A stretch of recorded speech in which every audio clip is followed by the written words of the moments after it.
शांताराम राजाराम वरकुंद्रे।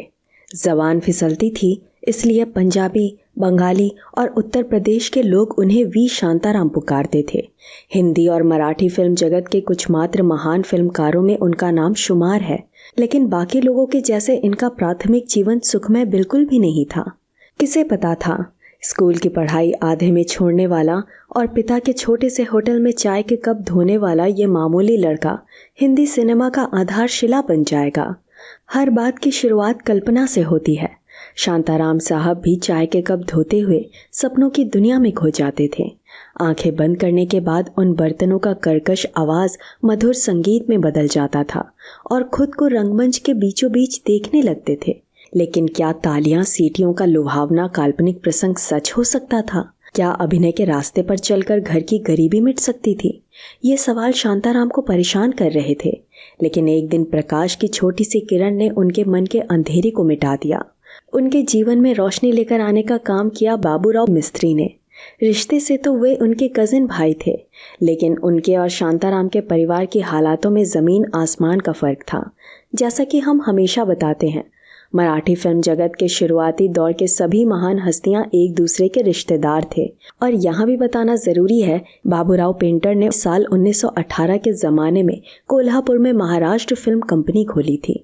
इस कंपनी में भालजी पेन्हाड़कर और उनके ही बड़े भाई बाबूराव पेन्हाड़कर पार्टनर के रूप में काम कर रहे थे।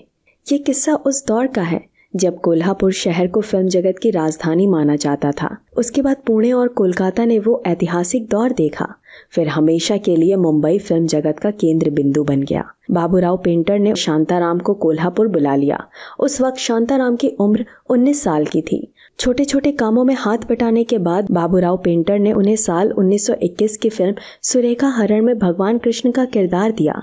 तो इस तरीके से होटल में काम करने वाले शांताराम का सपना पूरा हुआ। लेकिन अभिनेता बनने के बाद भी उनकी भूख मिटी नहीं। वे फिल्म निर्माण के क्षेत्र के साथ संगीत और लेखन कार्य में भी दिलचस्पी दिखाते थे। बहुत ही कम लोग जानते होंगे कि वे अनजान नाम से फिल्मों के लिए संगीत भी देते थे। शांताराम साहब सही मायने में बहुआयामी कलाकार थे, इसलिए तो बहुत ही कम समय में उन्हें डायरेक्टर बनने का सौभाग्य भी प्राप्त हुआ। बतौर डायरेक्टर उनकी पहली फिल्म नेताजी पालकर साल 1927 में रिलीज हुई थी।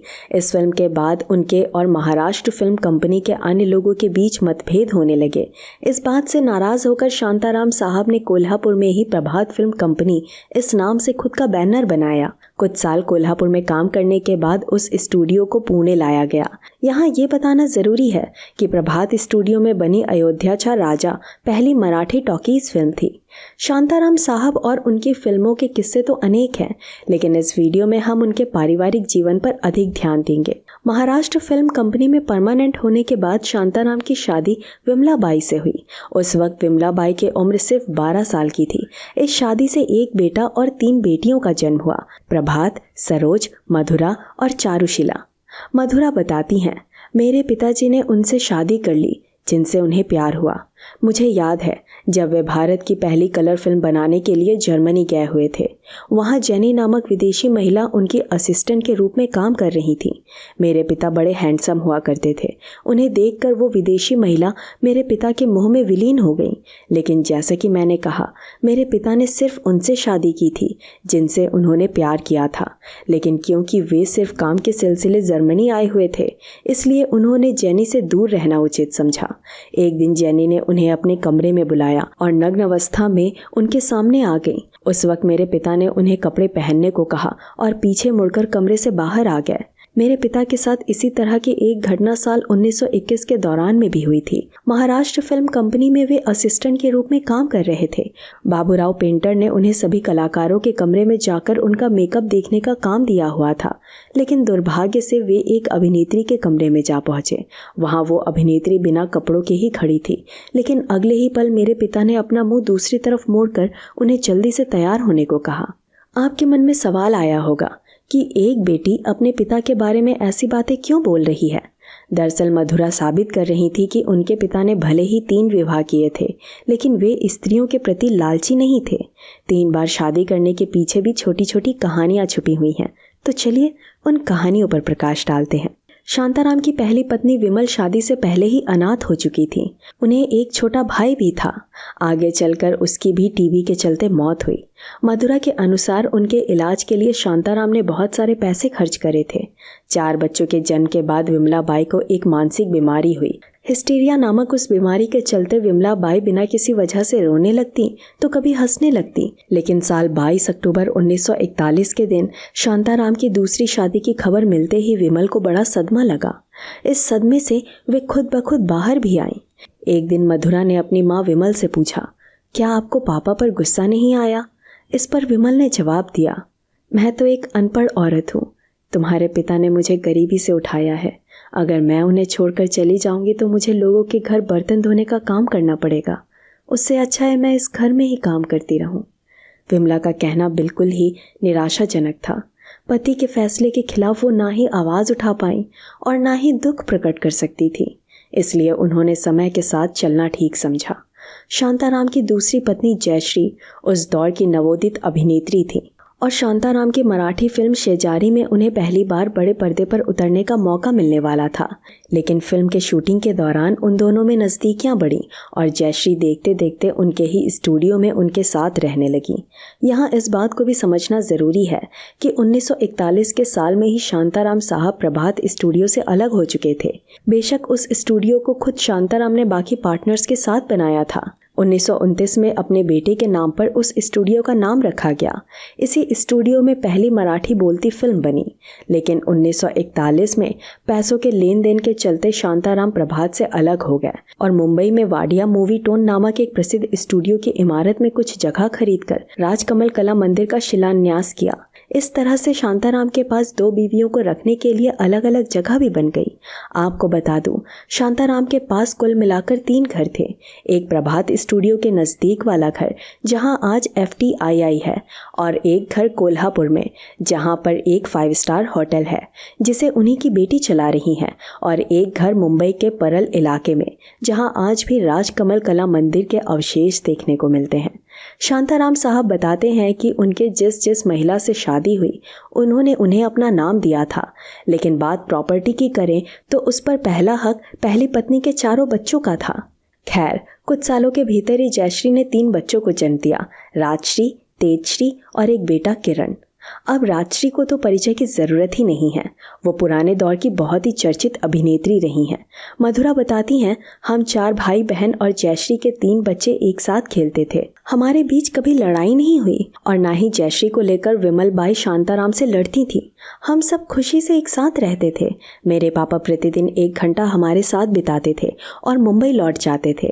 पर ये तस्वीर बदलने लगी क्योंकि अब संध्या देशमुख नामक एक और अभिनेत्री से पापा प्यार करने लगे थे। शुरू में जयश्री को इस रिश्ते से कोई आपत्ति नहीं थी, लेकिन झनक झनक पायल बाजे इस फिल्म के निर्माण के वक्त शांताराम का बजट टूट गया।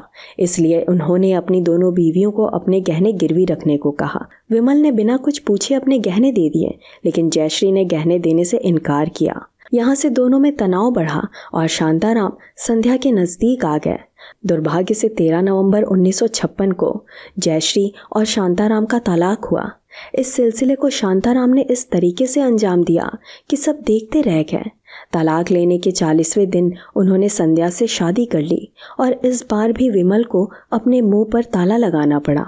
इस शादी से विमल के बच्चे भी खुश नहीं थे। उस वक्त खुद मधुरा 20 साल की नौजवान थी और पंडित जसराज के प्यार में पड़ गई थी। दरअसल उन्हें लगा कि उनके पिताजी अब हमेशा के लिए पुणे के घर में उनके साथ समय बिताएंगे, लेकिन संध्या ने पूरा मामला चौपट कर दिया। इसमें कोई 2 राय नहीं है कि शांताराम के सारे बच्चे संध्या से नफरत करते थे, लेकिन समय के साथ ये नफरत प्यार में तब्दील हो गई। दूसरी तरफ मीडिया में कहा जाने लगा था कि संध्या ने पैसों के लिए शांताराम से विवाह किया है। इन खबरों से संध्या परेशान हो गई और तय कर लिया कि वो राजकमल के अलावा किसी भी बैनर के लिए काम नहीं करेंगी। आपको बता दूं कि जयश्री से हुए तीसरी संतान के बाद शांताराम का ऑपरेशन करना पड़ा।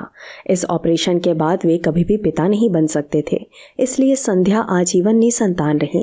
खैर, मधुरा बताती हैं कि संध्या उन्हें ही अपने बच्चे मानती हैं। आज के दौर में संध्या जीवित हैं, तो वहीं जयश्री का देहांत 19 अक्टूबर 2004 में हुआ था। तो वहीं इस कहानी की सबसे अभागी महिला विमला बाई का देहांत 1996 में हुआ था। जयश्री की बेटी राजश्री अपने अंग्रेज पति ग्रेग चैपमैन के साथ अमेरिका में रहती हैं। उनकी 2 संतानों का नाम है डॉक्टर चंडी और चंद्रिका। जयश्री के बेटे किरण आज के दौर में राजकमल स्टूडियो की देखभाल कर रहे हैं और मराठी फिल्म जगत में अधिक सक्रिय रहते हैं। खबर ये भी है कि किरण के 2 बेटे राहुल और चैतन्य राजकमल स्टूडियो की ओनरशिप के लिए एक दूसरे के खिलाफ केस लड़ रहे हैं। दुर्भाग्य से जयश्री की तीसरी बेटी तेजश्री के बारे में कोई भी जानकारी नहीं मिल पाई। विमला बाई के 4 संतानों में से प्रभात आज जीवित नहीं है, तो वहीं चारुशिला के बेटे सिद्धार्थ एक जमाने के जाने माने कलाकार हुआ करते थे। दुर्भाग्य से उनकी भी मृत्यु 2004 में हो चुकी है। उनकी बीवी शांति प्रिया भी एक अभिनेत्री हैं। शांति प्रिया की बहन भानु प्रिया भी दक्षिण भारत की लोकप्रिय अभिनेत्री हैं।